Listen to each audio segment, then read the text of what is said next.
Hey, how's it going? Hey, Hey, we're live on Breitbart. You want to? oh, really? Hey, Breitbart's good, Breitbart. I love that. We're at BLS. Yeah, you guys looking bad. Yeah, hey, how you doing? It's good to see you, brother. So, what you guys tell me about what you saw here today? Nobody's invading a gun rally. That's the worst thing you can do. The worst thing you can do is invade a gun rally. Somebody's on it. Yeah, that would mean that's why I only saw like 7 protesters. Yeah. So when I saw, they're like, we're gonna invade the streets of Richmond. No, you're not. No, you're not. So, do you think the mainstream media is going to get an accurate portrayal of how things went down here? No. They're going to be embarrassed. They're not going to say much about it. They're just going to move on to the next topic. Probably covering the March for Life in D.C. Maybe something will pop out from there, but you won't hear about this again. Black people are. This is a white supremacist event, and so yeah, there's not going to get a cover that there's black people here, but rally. Racist here today, bro. Yeah, this grandma drove from South Carolina because I get it for white supremacy. But at least people. The weird thing is, this is supposed to be a white supremacy event, but I think you identify as a white supremacist. Black white supremacist. Did you feel unwelcome and threatened? Oh, no. I didn't even have a gun.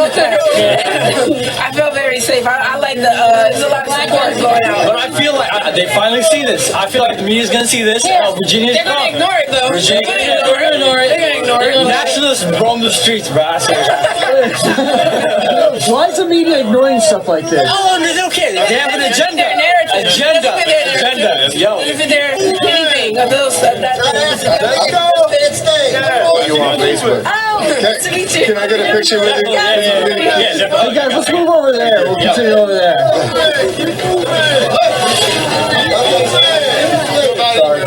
Let's keep moving. It's all good. Let's keep moving. Let's go.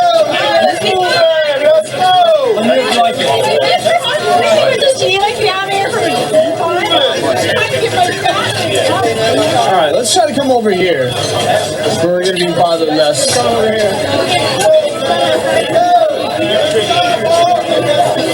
Stand by, folks. We're going to continue the interview. We just need to find an area where you can actually stand. Excuse us. All right, and I'd say about right here is good. I got something. All right, Yo, what's up? there are people getting their news from Shade Room. There are people getting their news from Shade Room, which is not. Hey, they're calling the president Donnie and stuff like that. I don't think that's a smart way of getting your news. Hey, so Breitbart on Instagram. That's where you got to go. Yeah? Hey, flag. You guys got a minute? Yeah. Here's what you guys got to say. I'm actually with the Virginia ACP, and of course, a lot of people have been torn between being Republicans and Democrats. Yeah. So it's always good to hear the perspective of Black Republicans. Some of you guys are Black Republicans. Yeah.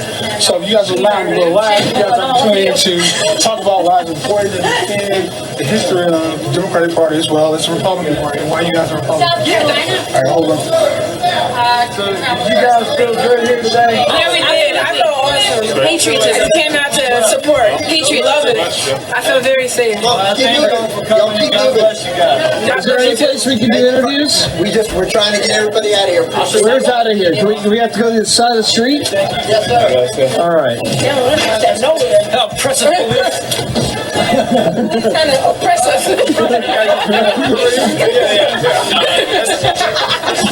Wow. I backed the police for Jesus. I'm just kidding. Can't. Police go hand in hand. That's how you know. Okay, We're just kidding. He's kidding, people. We're just kidding, people. Have a sense of humor, guys. It's so far. No, you're good. Thank you. You think this is good? In the alleyway.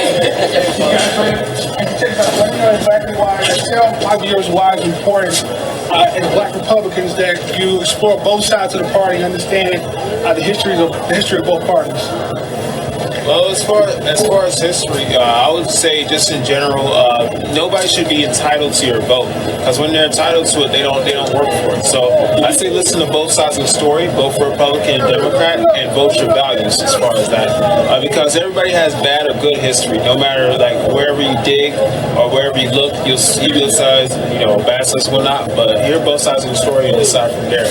Don't just vote one way your whole life and not think about it because it affects you. Actually, tell me what's your stance on the Second Amendment and why are you here today? My stance on the Second Amendment is that we should be supporting the rights of all people to be able to defend themselves, and I don't believe that criminals follow laws, and so I think it's very important that we make sure that people can defend themselves from the criminals that already don't follow the laws. And so I'm here today to support the Second Amendment, and not just black people's right to defend themselves, but Americans' right to defend themselves. Actually, can you tell me something that's currently going on, or something part of the current Trump administration that you think benefits you as a young African-American female living in America? Or what are some of his policies that you support currently? I support his, first of all, I support that women have the lowest unemployment rate. So that's great, especially for single mothers that, because the fact that the fathers are not in a lot of black community homes, it's like single mothers, it's a great way for them to provide for their children without having so much government assistance. Because once you have government assistance, you feel like you're stuck in a rat race and you can't reach the American dream, which is not just for white people, because a lot of people believe that, but it's meant for American people in general. And I also like the fact that he has opportunity zones going on. He has the thing with, I forgot what it's called that quick. The first step? Yeah, it's the first step that trying to help because in the black community, a lot of black people, especially black men, are affected by prison, which comes from the Clinton's administration, but no one wants to talk about that. But yeah, the crime bill, exactly. But no one wants to talk about that. But yeah, I feel like just those little things alone, which is not just that, but he also deals with human trafficking. He's pro-life, pro-Second Amendment, and things of that. As he said, it matches my values. So a lot of people feel like that when you think of Republican or conservative, it's like, what does that actually mean to you? It doesn't mean that, it doesn't mean or relate to racism, but it's actually the values of a lot of people that the black community has, which is faith-based. If not, that's okay. But it's also pro-Second Amendment, so you want to protect yourself. Why wouldn't you? It's your constitutional right. No one should be able to infringe on that. So, yeah, just certain things of that nature that I agree with him. Hey, so Tim, why are you voting for Trump in 2020? Hey. A lot of people have this thing they're taught to hate. If you're taught to hate something, you can't grasp it. And I like to say that a lot. And usually, there's history behind the Democratic Party has been rooted in racism. You can start all the way back to Jim Crow laws. Those are Democrats that started all that. And actually, all you have to do is read some books and see the history, and you'll see who's fighting for you. As Americans, the Democrats only care about they claim to be as a group thing, but with conservatives, what we have is if one person succeeds, America succeeds. So it's not a point of how do you call this? Everybody has to be equal kind of thing. There's the point where America stands where what do you call that? Opportunity. Yeah, opportunity. There's opportunity rooted in America. The right for my parents are immigrants, so when he never took government assistance, but he worked so hard to reach. To reach success, that's what matters to me. And I fight for that all the time. Yeah. Thank you all for the time. Also, my mouth is very frozen. I can't speak. Is it NAA? NAA. Oh, okay, yeah. It's not partisan, but we understand the values of both sides of the aisle, specifically dealing with African-Americans. NAACP helped us. This is my opportunity to try to give face to a lot of people who come to the rally today. And so tune in later for some more interviews. Talk to you guys later.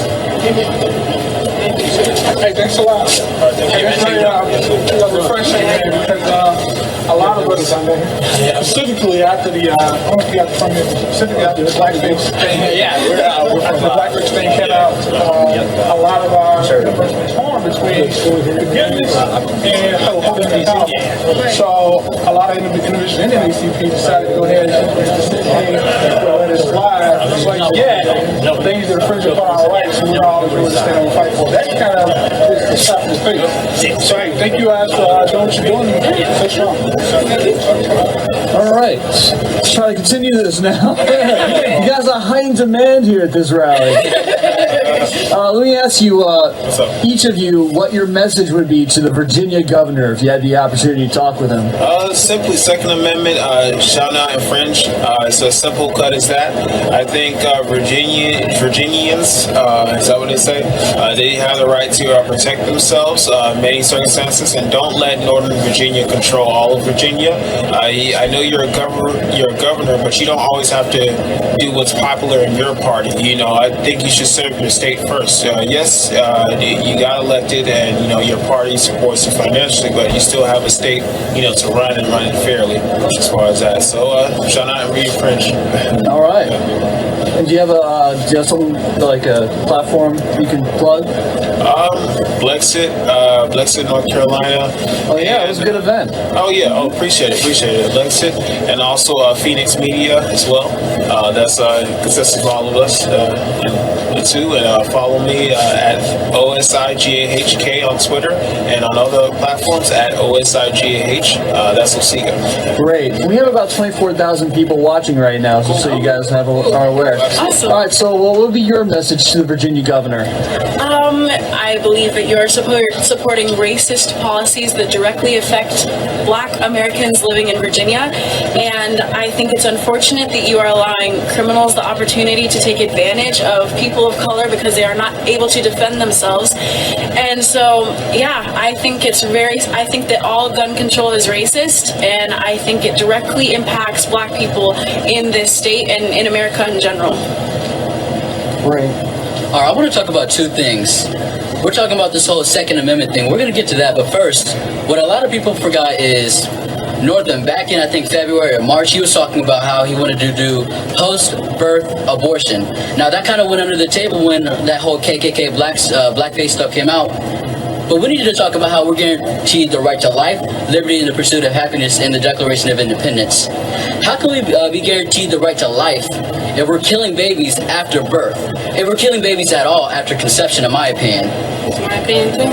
If life starts at conception, and we're killing life after conception, that's going against the Declaration of Independence. So how is that legal? How are we allowing that as a nation? Going on to the next thing, the Second Amendment rights. We're over here trying to take away the Second Amendments from anybody, from people being able to have the ability to defend themselves from a tyrannical government. This is the very thing. This is the very reason why we even left Great Britain, the UK, why we even became an independent nation. So my thing is, we have to really figure out. Like how we're going to go forward and how we're going to ensure that our nation stays to the true values that we founded upon under the Constitution and the Declaration of Independence. I come back to a realization, hey, maybe we need to stop. We don't want to end up like Australia. We don't want to end up like UK, where they had the highest murder rate in the world. In London, we got to figure that stuff out, because I don't want to go down the path that these other tyrannical nations such as Cuba, North Korea, Iran, where they don't have any rights because they let the government take over. I feel like the Constitution is what makes America a great country. So you can't just choose to pick an amendment and go after it, because if you full-heartedly support the Constitution, that's every single amendment. You can't just, like, first it'll be you're trying to take away the Second Amendment, and then here goes you may be trying to take away the First Amendment, because if I can't say how I feel, and then someone wants to attack me for it and I can't protect myself, then what am I to do? Like, I know there's police and government officials that are there to protect us, but at the end of the day, if they can't get to us fast enough, we're in a sticky situation. So a lot of times it is life or death. It is you or them when it comes to a criminal. Like, you want to be able to protect yourself. I know a lot of people are scared of guns and things of that nature, but it's about learning the safety of things. Because at the end of the day, it may sound cringy, but guns really don't kill people. It's people kill people. It's a hate that you may have in your heart or dissatisfaction within yourself. So you feel like you should go take it out on other people, which is infringing on their rights and things of that. So I feel like maybe the governor should take a step in other people's shoes and look how other countries are that aren't able to defend themselves, and there's a cry out for help, but you want to bring that into America, which is really like, it's not a part of us. It's not a part of what makes us great. So I don't feel like you should be able to take people's right away. It's like going back. And why would we want to go back when we had to go through so much just to get here? So we want to keep moving forward. So I would just say, I stand with the people of Virginia. I think you should have your rights, and we're going to keep pushing and keep praying for you. Thank you. What would you say to the Virginia governor? Man, there's a lot of things that this man has done. I feel like you can't just like give him a pass now. Like, you know he's doing this on purpose, right? I feel like him himself and other people in his party have this idea of destroying like the strong family structure and strong religion structure. It's more of us relying on the government, and everything goes through feelings, and everything goes through like no statistics, no facts or anything like that. Is what do you think what people want? Like, there's a mob mentality. So if we thought that guns are bad, then the media feeds that in, and the politicians vote for that. And there's no facts and no statistics that lead up to that. And I'm really mad about that. Actually, I'm really not in a good mood for that. All right. Well, thank you. There's one more thing I just want to bring up that I thought was interesting. I want to get you guys' take on it. I was moving the camera around, and I heard someone from the media commenting, or I guess it was part of their question and part of their framing. They said, "Well, there seems to be mostly white people here." So what do you think? Why are people in the media asking questions like that? From your opinion, that's a lie. First of all, there's not a lot of there's white people here, but there's a lot of minority groups that are here, and it's just the idea of masking it because they don't want people finding out. Mm-hmm. They don't want people finding out because what happens if people find out? Exactly. Yo, if you ban, the whole point here is if you give an opportunity for some kid, let's say in Wisconsin, to learn about their minority supporting the same ideas he grew up on. Everybody's inherently conservative. Everybody's born conservative, but then that's the media that feeds them. There are some Nazis that thought they were good, killing Jewish people. Who said that? Candace, yeah. Finding out because what happens if people find out? Exactly. Yo, if you ban, the whole point here is if you give an opportunity for some kid, let's say in Wisconsin, to learn about their minority supporting the same ideas he grew up on. Everybody's inherently conservative. Everybody's born conservative, but then that's the media that feeds them. There are some Nazis that thought they were good, killing Jewish people. Who said that? Candace, yeah. There were Nazis that thought they were good, killing Jewish people and everything like that because there was a narrative out there that were told they were good. If we do so, we might be doing something bad, and we might not know it because we're told that we're told that we're doing that, and that's how it works. Right now, I'm pretty sure there are people watching right now. Hey, you might be a minority, you might not be a minority, but you think, hey, the media's saying this, the media's saying that, and that's what I'm going to believe in. But then you do your own research, and it's not going to line up. It's not going to line up. Exactly. So like, what I'll say is the media, especially like the fake news, we talk about CNN, MSNBC, they'll say, oh, everybody's racist and et cetera, Trump, he's racist. Look, we've been invited to the White House like 3 or 4 times by the president. In 1 year. And I want to know, if Trump is so racist, why is he inviting us to the White House? Why is he creating the first step back, the second step back, getting the lowest black unemployment in all history, getting the lowest Hispanic unemployment, getting low Asian unemployment, low unemployment just in general? Why would he be trying to help us out? Why would he be trying to push up these policies to get rid of the crime bill that Bill Clinton put in? Exactly. Why would he be trying to do that if he was such a racist white supremacist, if he didn't care for us? I think Trump I think Trump in general does actually care about the minorities, and he wants a better America for everybody. And what the mainstream media will do is they're going to create all these fake narratives in order to kind of go back to the people that pay them. So essentially, we're talking about their donors, the Democrats. We already know that the DNC owns CNN and MSNBC, and they would do almost anything, say anything, lie, cheat, steal, in order to make sure their narrative is correct. Right. Well, I think the media has a theme, a narrative of white on black racism. That is their theme. It's a profitable topic. It's a very profitable topic. Oppression and racism is a very profitable topic, and they know that is a very, very poignant word in the black community and in minority communities in general. If they can capitalize on that and control the vote, that's exactly what they're going to do. And we see that. The media is run by the Democratic Party, essentially. And so that's what they do. They capitalize on that to control the minority vote and where it goes. And then they can take control that way. They don't even have to worry about what policies they put in place. It's not about that.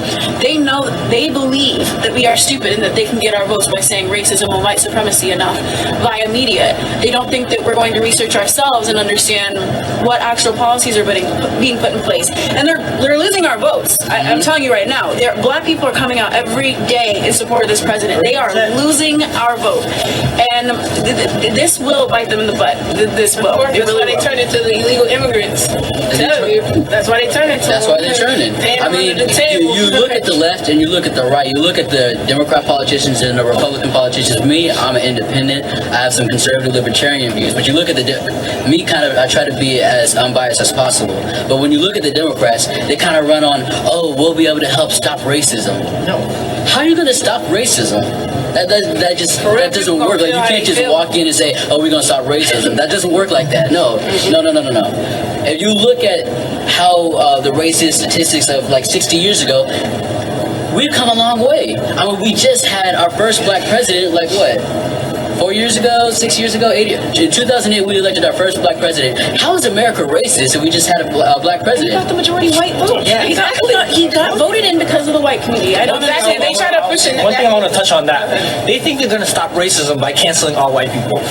You know, the 70% of the population is white. If they wanted to be racist, they can be racist. No, but they're forgetting racism is not a big problem in America. That's not a big problem. The problem is somebody's taking money out of your wallets on taxes. Somebody's lying to you. Somebody's telling you what your kids' gender pronouns are going to be. Somebody's trying to control your life behind your back, and you're letting it. And that's what we're fighting for. That's why we're in Virginia. I feel like that's the only reason we're here. That's the reason we're in Virginia is to protect our God-given inalienable rights. If we weren't here, if these people weren't here fighting against the left to ensure that they don't take away our rights, they take it away in a second. Yes, of course. The same reason that we even left Great Britain, the UK, back in 1776, we signed the Declaration of Independence, created the Constitution, 1st, 2nd, 13, 24, 27, 28 amendments. The reason we made all these amendments was to get away to ensure that our government could not create a tyrannical power over the people. The Constitution isn't laws for the people to follow. The Constitution is to ensure that the government doesn't have the ability to take away the rights from the people. So the people have the ability to rise up and change the government if we need to. We've been under a king. We've been under a dictator. We've been under that. In Great Britain, UK, when before this nation was founded, we didn't want that. So that's why we moved. Well, and the thing is, the Democratic Party, they have a set out plan. They say, we're not going to ban all guns. We would never do that. That's not our plan. We want to make people safe. But if you look at the actual legislation, people have to stop listening to what they say, and there is a direct correlation with trying to ban all guns. They want to ban all guns, which gives them the control that takes away the power of the American people, and that's exactly what they're trying to do. They're trying to ban guns, and you just need to research it. They have a complete set out plan. They start with red flag laws. They start with all these small little implementations, and it grows into banning all weapons, all guns. Yeah, I just want to go back and touch on the whole thing about the mostly white people here. The thing is, black people only make up about 14% of the population. So of course there's going to be more more white people, but just because there's more white people doesn't mean they're racist, doesn't mean they don't support you, even though they may not fully understand what you're going through.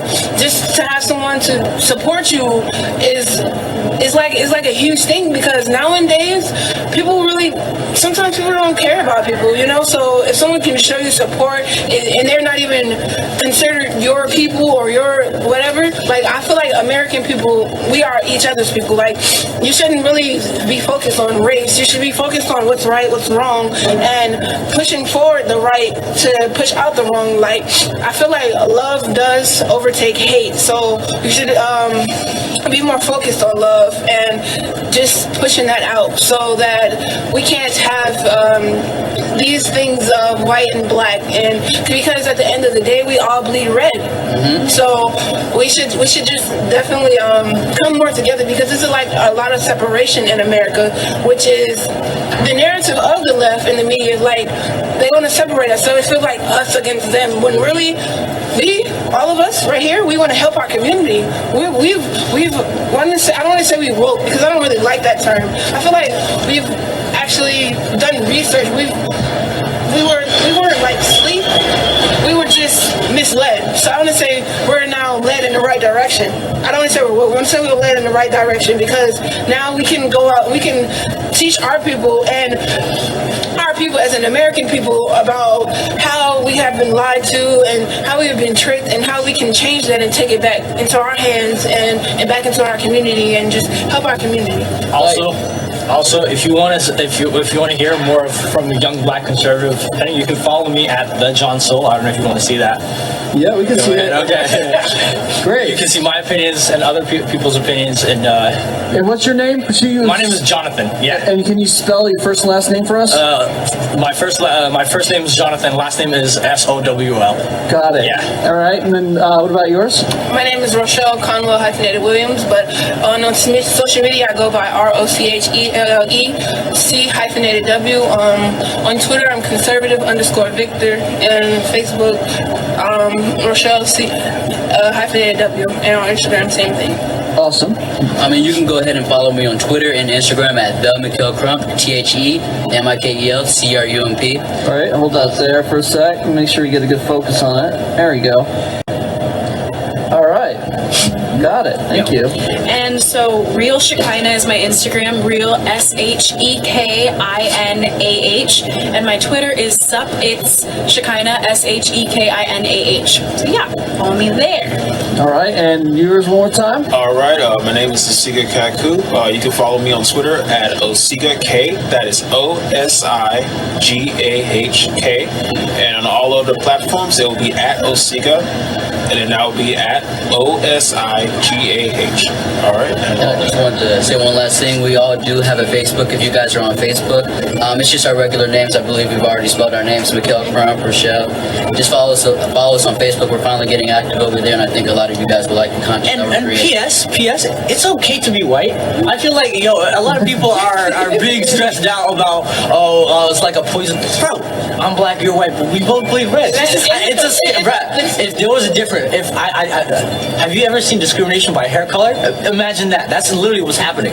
I've never seen something. I've never heard that before. I don't know what kind of brown-eye, blue-eye racism you guys been in. Hair racism. Exactly. Hey, it's okay to be white. People are pushing it a little too extreme. Hey, exactly. Go to California. It's the fact that you don't get to choose what you were born as. Like, you were born a male, you were born a female, you were born white, you were born black. It does not matter. At the end of the day, you are American people, or wherever you are from, you are people of God. He created you, so you should just stick with that.